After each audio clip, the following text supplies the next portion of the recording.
Muted.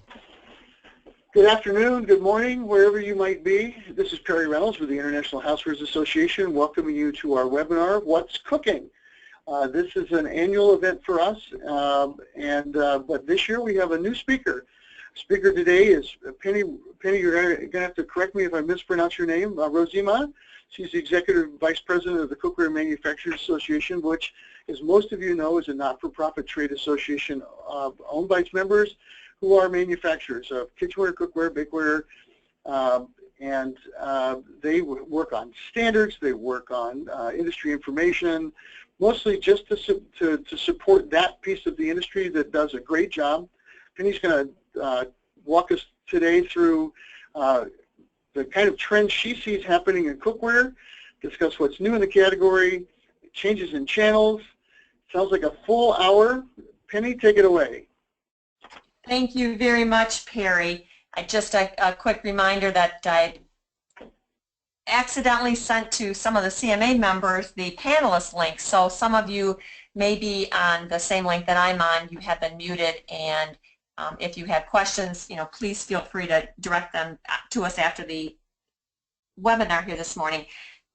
I am thrilled to be able to participate in this webinar and continue the pattern that Hugh had set up for the last several years. And thank you to your group, Perry, for organizing, and especially the stellar representation you have that have been managing the technical side of this setup this afternoon. As you mentioned, this is not our first webinar for IHA. It is actually the first one I'm participating in, and it's the 6th one that we have had over the last few years. Thank you to all the participants for joining us. I feel like this is an amazing category. I've heard Hugh refer to it as the energizing bunny of houseware. And thanks to the innovations and the great retail partners like those of you that are online today, I believe this industry is in great shape. We're going to talk about where it's going and what is new for the channels, what's happening with millennials, give you some information on how the retail sales are going and where the performance is from 2016 compared to 15 and so on. As he mentioned, Perry said, my name is Penny Rosema. I am the Executive President here at CMA. I've been in the industry for consumer product manufacturing for 30 years, and I joined CMA in January of this year. Hugh Rushing, the previous voice of CMA, retired in June. So I'm extremely happy to be here and got some difficult shoes to fill, but it's an exciting adventure. We always like to start with a word about CMA mission and who we serve. The Cookware Manufacturers Association promotes the optimal and appropriate design, manufacture, sale, use, and servicing of cookware and bakeware. And we do that through quality standard development, information sharing, education, impartial communication to our members of the association, their trade partners, and consumers. We believe there's a place in this market for everything that's moderately priced, which you might find in the dollar store, all the way up to your high-end product. We also believe there's a certain minimal level of quality and safety that ought to be incorporated. We have found this can be achieved at every price point. We're going to talk about the members that are in the CMA Association, and those include brands I'm sure you're familiar with: All Clad, Tramontina, from our bakeware side, Nordic and Wilton, Lodge and Cast Iron, Le Creuset. This entire list is available at the CMA website, which is cookware.org. I invite you to check out the website. You'll see our members, their contact information, phone numbers, addresses, links to their website. Lots of helpful information at that website, cookware.org. Let's move on to market intelligence. CMA, as many of you probably know, has been gathering and reporting the statistics for more than 85 years. Our members report their shipments, and we also monitor each and every import. We get this information through a subscription the Census Bureau offers. And so our statistics are shipments of all portions of the market, not just a few channels of distribution. We like to say that all ways that consumers end up with cookware in the United States, we've got a kind of a bead on what's going on. Let's start with the aluminum. Aluminum cookware is, for the full year 2015, now that's comparing it over 14, was up 20% in dollars. And so far in 2016, it's pretty flat from 2015.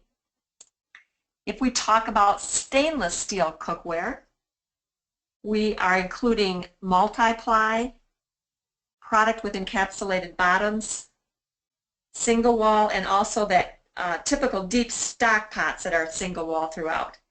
That category was up 5.6, 2015 compared to 14. And in 2016, it is down by 4.5. We generally talk about the aluminum category in terms of revenue. The aluminum is generally flat. The thicker gauge, natural, and colored aluminum are slightly down, where stainless steel has mixed results. Stainless steel is flat. Fabricated bottom and single wall are down. Moving on to cast iron, porcelain on steel, and copper. This is a combined category. Up 45.5% over 14. Strong showing in 2015. And so far in 2016, down 7%. Moving into bakeware, for the full year we've got $550 million, which is 15.5% over 14. And so far in 2016, down 11%. Now, it's probably a good point here to just, you're seeing some trends going on here, but you need to remember, important about these numbers, there was a hangover from the West Coast shipping slowdown the last few months of 2014, which meant some of that product that would have shipped in 14 ended up shipping in 15. So we're calling that kind of a hangover effect. We'll talk a little bit more about this as it goes on. Just keep that in mind as you're looking at this trend. When we talk about kitchenware, kitchenware is up 17%, 15 over 14.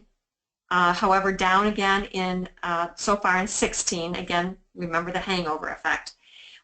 Also, we like to point out in kitchenware category that we monitor imports, but it is complicated in that it's a catch-all. That kitchenware includes things that may not directly relate to cookware and bakeware category, but nevertheless, in the realm of what reporting is out there and available, this is as close as we can get to an accurate accounting.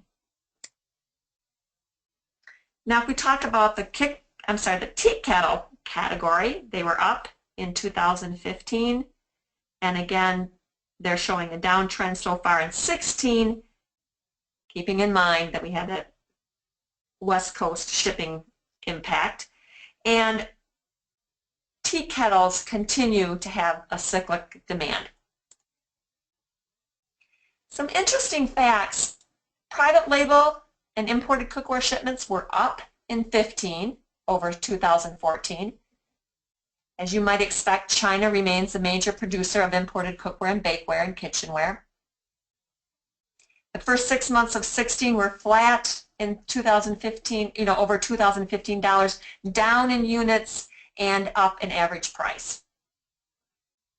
Chinese producers continue to face the wage pressures and employee unrest, and we expect the continued reshoring of more lines as a result of these wage demands and the movement to other countries. Okay, let's move on to the next slide. We got a lockup here. There we go.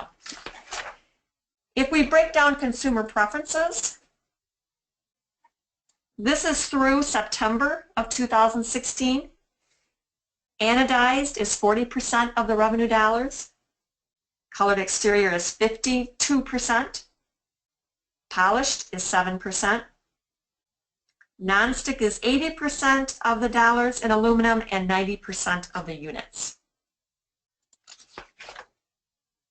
Stainless steel cookware in 2016, multi-ply at 65%, fabricated bottom at 32%, and single wall at 3%. Bakeware is next. There's an even split between the metallic and the glass materials. That's historically been the case and still holds in 2016. An interesting split that tends to be of interest to people in our industry is that split in the bakeware, the popularity by rank. In the first half of 16, there isn't a whole lot of difference between what you saw in 2015. 29% in cake pans, 19% in cookie sheets, muffin pans at 12%, and so on.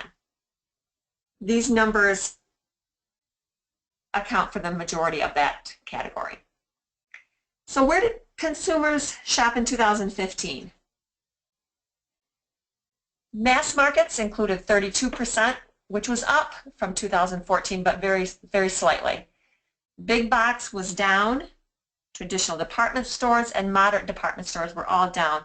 And there has been a continued slip in that category over the last 3 years, I noticed. The internet continues to grow. That is up from 2014 where it was at 9%.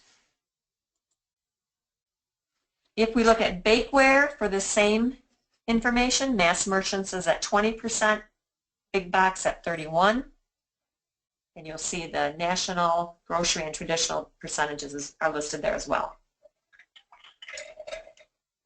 The mass merchants and national also had a third-year decline. And big box gourmet has seen some consistent growth. The internet has been steady in the category for bakeware. The next thing we like to talk about and share with folks is the factors which drive demand, kind of keeping a beat on what's going on out there in the consumer market. And based on 84 years of statistical data collection and correlations, we found household formations is a major driver. You'll see some interesting facts here. 118 million households in the U.S., 1.1 million formed annually.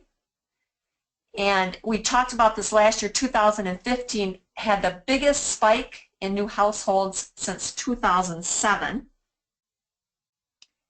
The seniors continue to be the fastest growing segment. The Census Bureau is talking about 1.4 to 1.5, averaging 1.4 to 1.5 million households, new formations through 2020. And, you know, the seniors is a fastest growing segment, and don't be fooled, you know, thinking that that's a segment that you know, won't have interest in our markets, that they're not buying anything. They are. We'll talk about this in future slides, but there's new households with these seniors. They're empty nesters and they're downsizing, but they are updating their kitchens and their kitchenware. If we talk about new home construction, that's another key driver. This data is coming from the U.S. Census Bureau, and 216,000 new home constructions is what they're anticipating.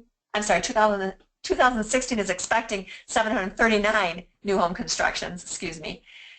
This is through second quarter, and that's up compared to 2015 second quarter by 6%. Median price of single-family homes is at $296,000. Remodeling is another area that impacts a driver that's interest in our market. You'll see that it is the residential remodeling index is predicting a 5.1% increase. There was an interesting article this week in the Wall Street, well actually it was last week, the 20th, titled, "Honey, I Shrunk the Fridge," and while it's talking specifically about the size of kitchens and, you know, spending in the area of kitchens, there are a couple of 3 quotes that I thought were interesting from that article. Millennials are buying their first home and baby boomers are switching to smaller homes for retirement. Both are hitting key life moments where you put in new items. They're interested in health, which means cooking more food at home. So to clarify, you've got new households, you've got construction, and you got this remodeling, all of which is kind of pushing a driver towards less eating out and more home cooking. Again, that Wall Street Journal article was from October 20th, and it was called "Honey, I Shrunk the Fridge." You might find it interesting if you want to do some further research. Additional factors that drive demand would be, just the economic uncertainty. We've got the political impact of what's happening with our elections. I read in the National Retail Federation an article posted there that even the warm weather is impacting, how people are buying, although they are predicting that there'll be a 3.2% increase in spending over 2015. So all of those things factor and drive the demand in our markets. The 4-week average of unemployment claims is another impact that we watch. We see where it's going, and you've got a long history here in front of you. Notice that it's continued to go down since 2009. It's a strong downtrend. We like to see that. Another factor that we watch is the unemployment rate. Again, a downward trend that's been strong and expected to stay down in 2016. Need to get my screen on full here. When we look at total non-farm payrolls, nice, steady stream. In 2008, it looked like it was going to peak around 138 million. By September of 2016, we are above 144 million. That's non-farm payrolls. Just some more statistics that help us understand what's happening in the market. Entertaining is one of the last factors that we believe drives demand. It's an interesting statistic. The more entertaining a consumer does, the more likely they are to expand their cookware and bakeware. Makes sense. It's a sociability factor. Now you might be thinking, how do we track, for those of you that have been on the webinar in the past, one of our fun facts and interesting statistics is the employees of retail trade, beer, wine, and liquor stores in California. And the way we look at this from this topic is that the more entertaining going on, so there's a greater chance that you're going to purchase wine and beer and liquor, and obviously require more employees to sell it. Notice the trend line again. It was over 12,000 people in 2009, and by 2016 we're nearly 16,000. CMA has historically believed that this indicates a rise in demand for entertainment and thus a rise in demand for cookware. These are all good, strong indicators we're happy about. Top reasons for cookware that consumers replace their cookware. You've seen this before. The cookware is worn out, a specific recipe. We're going to talk about that in a little bit more detail. A phrase that you should be aware of and be following, I guess, would be this kind of path to purchase, how consumers are ending up making their final decisions on what they're going to buy for their cookware and bakeware. So that'll be coming up in a future slide. Other reasons the cookware doesn't look good, perhaps it's something they display in their kitchen. And then you've got the new range purchases and then the remodeling. Segments of consumers. We typically look at these in two segments. One is your time-stressed cook, and the other is one that is a skill building or hobbyist. They're helpful ways for retailers to consider, and you should keep them top of mind, which I'm sure you guys are all highly aware of these two segments. But let's talk a little bit more about what's going on there.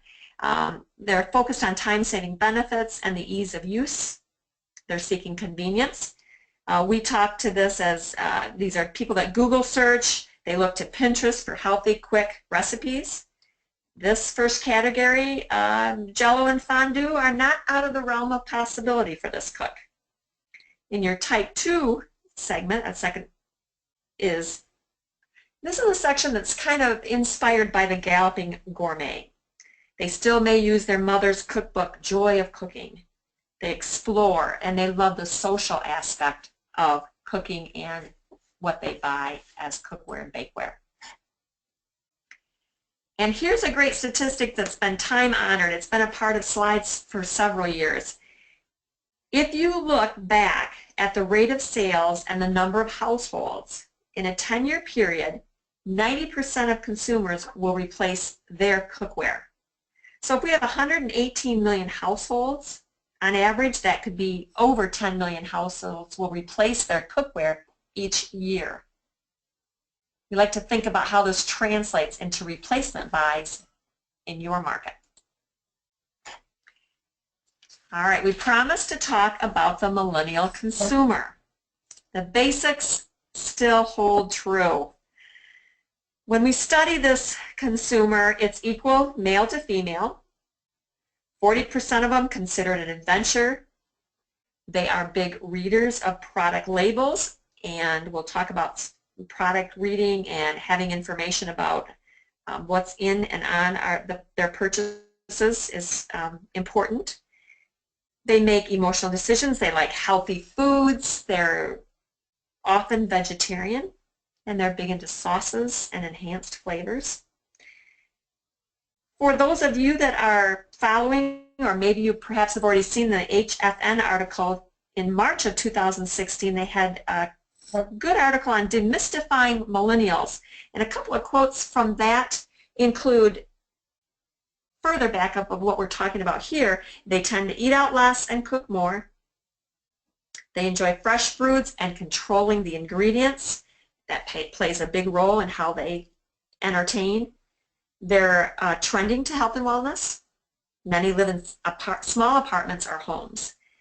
And here's an interesting comment out of that article. They evaluate their possessions carefully. They purchase the products that earn their space. Earn their space. We'll talk about this again later when we talk about trends in the next few slides. So they're consciously making a decision what deserves space in the small amount of storage that they may have. And according to this study, they identify less with brands unless it enhances their own image. They're general savvy with social media. They seek value. All of the indications in the research and the documents I've been reading is they are entertaining, and they have and socializing is a big part of their lives. They use it to express themselves and show their uniqueness. They are also interested in showing off their eco and sustainability. They have a mindset of farm to table. I'm going to take a quick drink of water here. Millennials consider, when you're working and thinking about millennials, consider appealing to their mantra of using less resources and investing with a limited budget.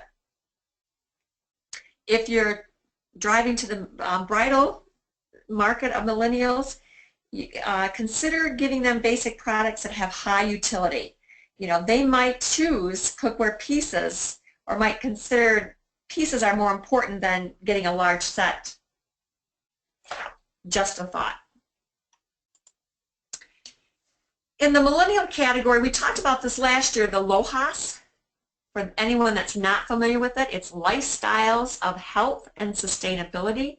You can Google this for more information, certainly. The conversation continues. It's still relevant that they are environmentally conscious. It's a market that shouldn't be ignored. Understanding the LOHAS consumers here's the kind of the spread of where consumers are at, and 22% of them are in this LOHAS category, which the categories drift all the way over to 15% of them that are unconcerned with the environment. But we're going to focus our interest on the LOHAS, and here is why. The key takeaway when you're considering that consumer is that they are heavy into early adopters. 64% are considered early adopters. which means if they get behind a product, they can really put some drive into sales. Trends in cookware. Non-stick improvements, they continue, they're more durable. You all understand and know in the U.S., and as far as we and all of our knowledge, all non-stick made in the U.S. is made without PFOA. Second trend we talked about a little bit earlier was the space considerations. Consumers are moving to smaller spaces and less storage. Millennials are following job opportunities that might drive them into cities. Empty nesters are consumers that are downsizing.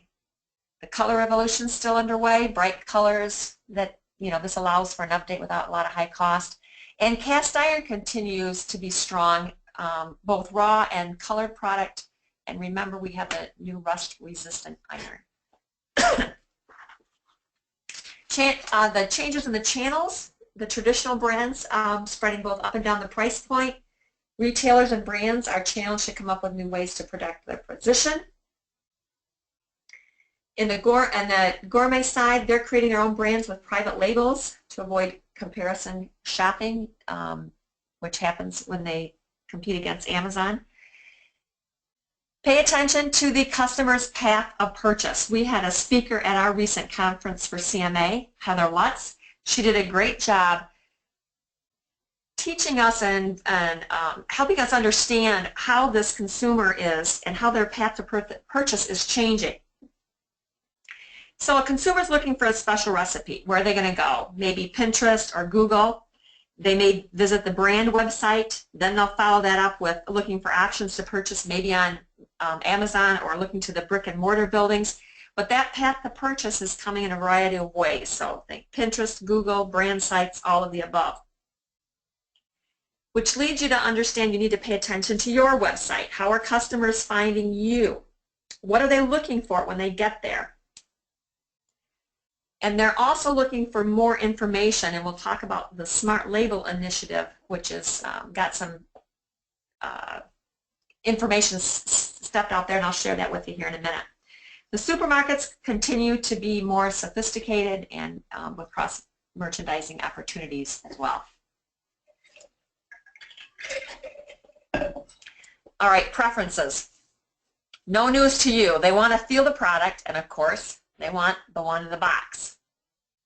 So displaying cookware outside the box so they can feel it and become very familiar with it. And then, of course, positioning the samples at sample height similar to kitchen counters is always a good idea. They seek information. Train your sales staffs to promote and to answer questions. Excuse me.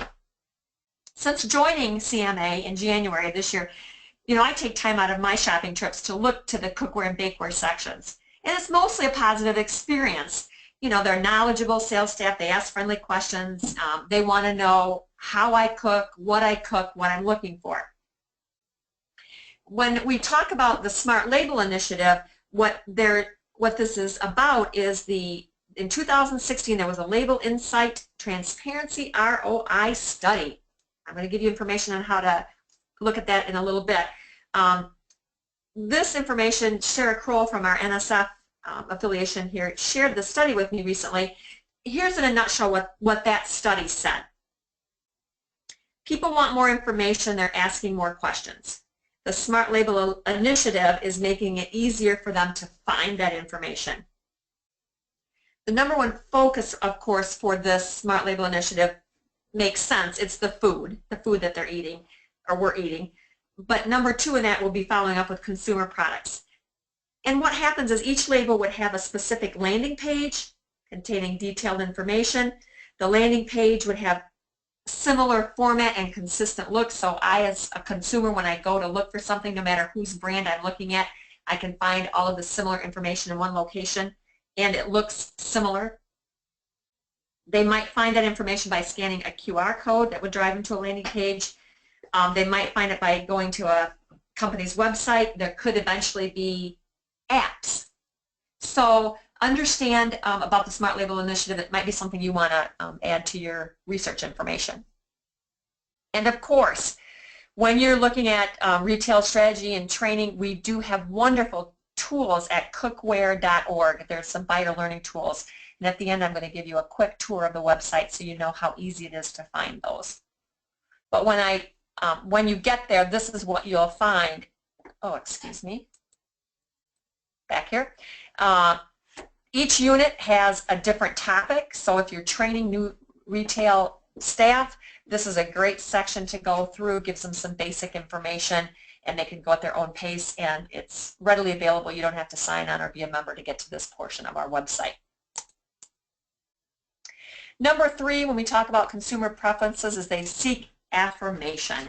They want to be able to understand how to use what they're buying. If you drive them or provide them with special links to recipes that are related to their recent purchase, this is an advantage that I believe the retail industry has.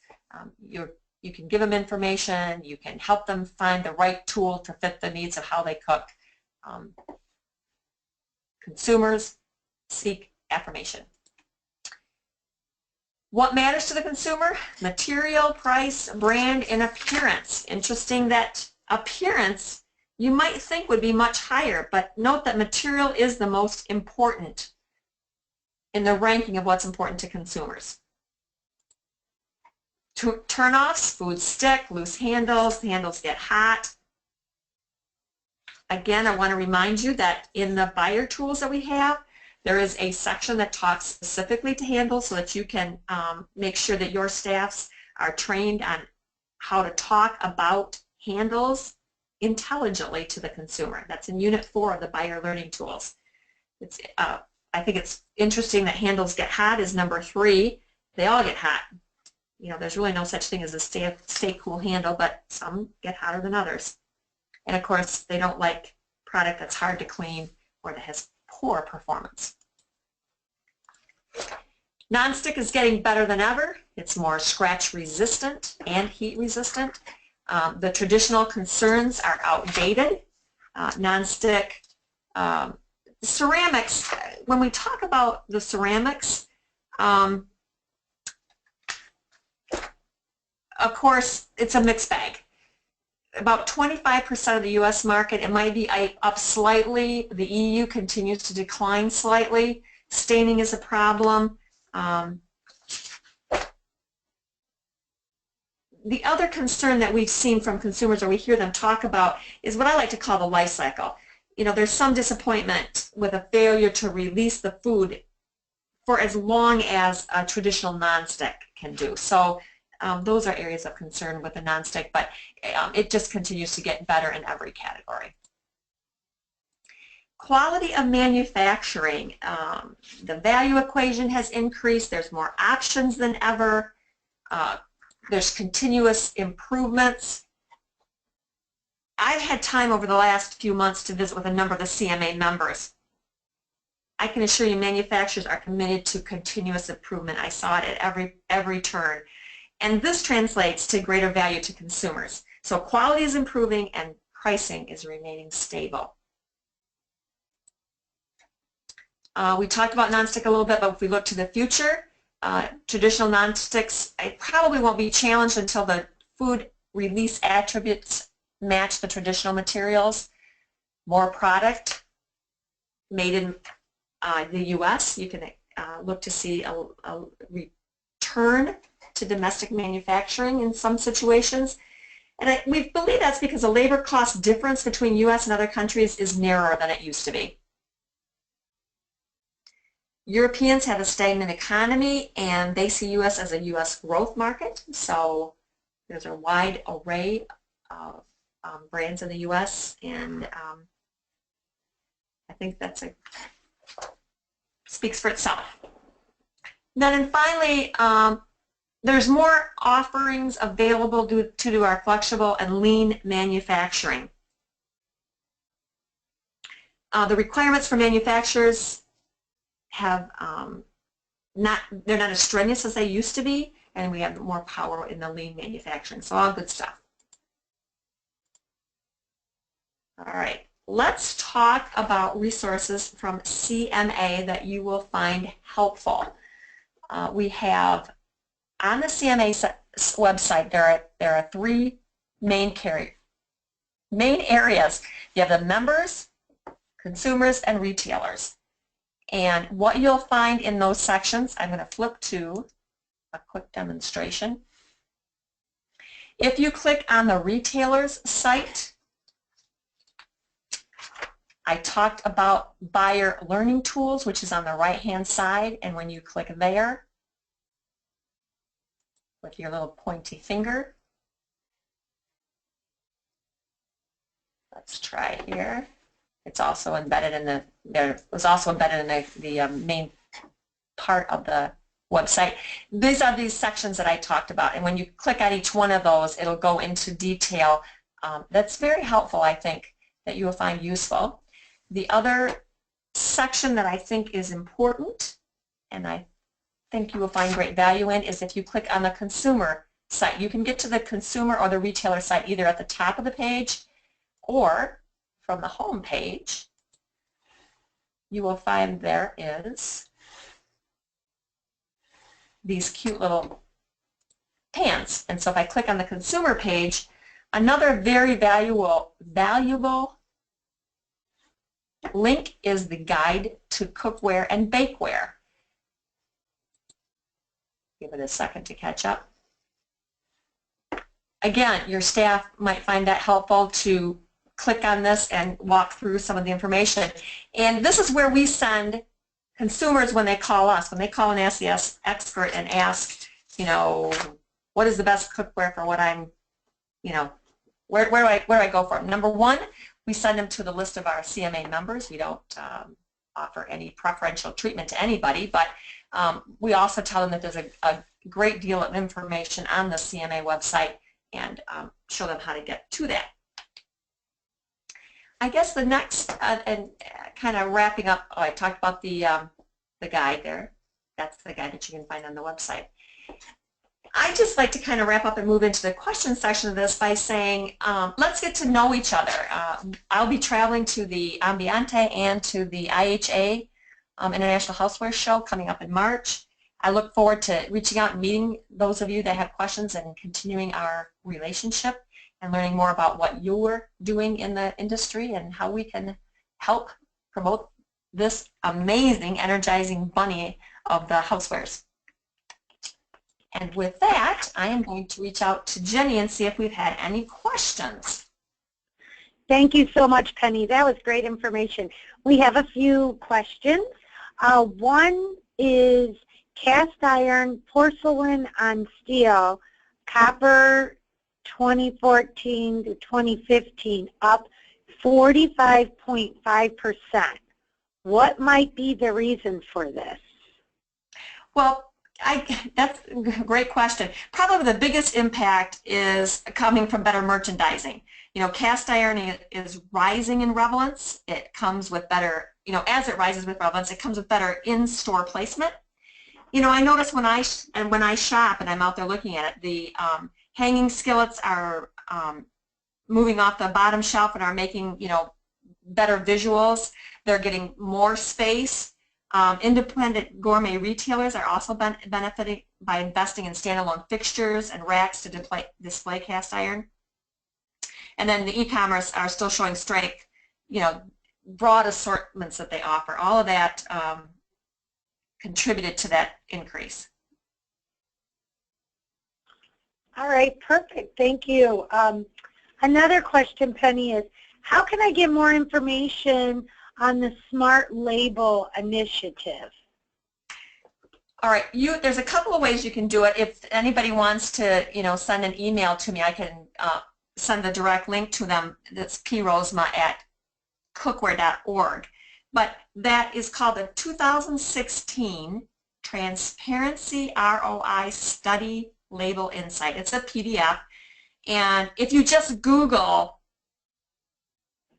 the word Smart Label Initiative, it will pop up to that link, and then I think they ask for your email connections. You don't sign up for anything permanent, but there's also, it drives you to a website where there's blog that talks about this labeling insight. Perfect. A few more here for you, Penny. You mentioned buyer training tools. Where is that link? All right, so let's go to the website again here because it does get confusing. When you first log into cookware.org, this is the page that you're going to see. And when you're going to look for the buyer training tools, you look to the retail link. And you can hit the retail link by clicking on this pan or by clicking up here on retailers at the top of the web page. Either way will drive you to that part of the website.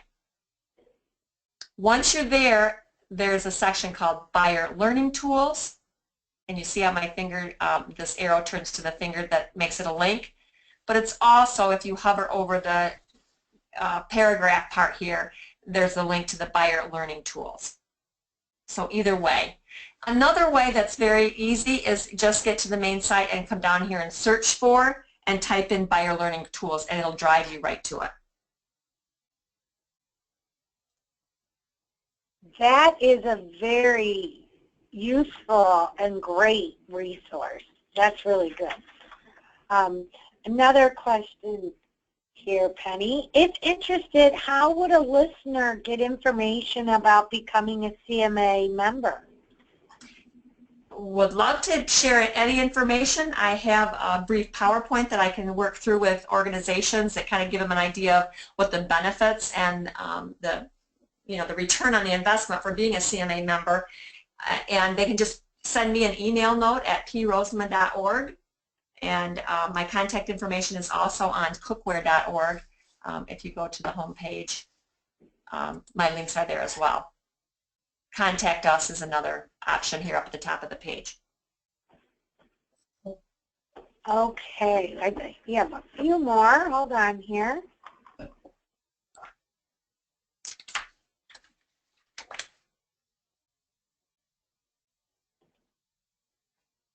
Hold on, please forgive the delay. Something's just That's fine. While you're looking for that, Ginny, I do have another article that I was going to mention earlier, and I somehow skipped over it, from the National Retailers Federation, just a forecast for, for this holiday season coming up, and quoting their chief economist at NRF, they are talking about a solid 3.6% increase, which is higher than the 10-year average, which has been at 2.5%, and higher than the 7-year average. And when we talk about 2009, we know what happened in the last few years, but the average over the last 7 years has been 3.4. So they're looking for a solid 3.5% increase. And they said that, there is some reluctance in the confidence, right? We've got geopolitical uncertainty, the presidential election, and unseasonably warm weather are issues that all play into the potential, that kind of can shake consumer confidence. But this article from the NRF, dated, I think they posted on October 4th, says that they feel like there's a solid holiday sales increase at 3.6%. Oh, great. Another question for you, Penny. How much reshoring back to USA have you seen in the last 3 years?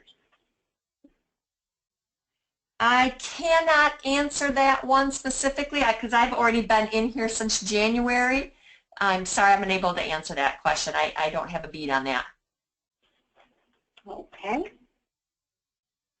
And many people are asking if they could obtain this slide presentation or webinar, and everyone can go to www.housewares.org to the educational area, and the webinar will be posted there within 24 hours. We have many of those questions. Here's another question for you, Penny. Rust-resistant iron.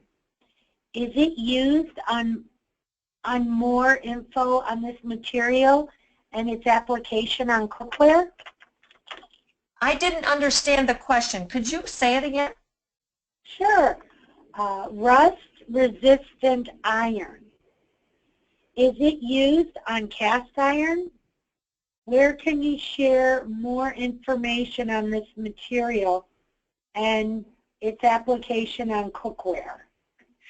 It's interesting that you talk about that, because as I was going through the presentation, I looked at previous year's presentation, and we talked about the rust resistance last year, and I straight up Googled it. And when I Googled it, there are a number of YouTube videos out there that are talking about it. So that would be my my recommendation. Bakeware question for you, Penny. Is there a trend or preference of material, for example, carbon steel, aluminum, etc.?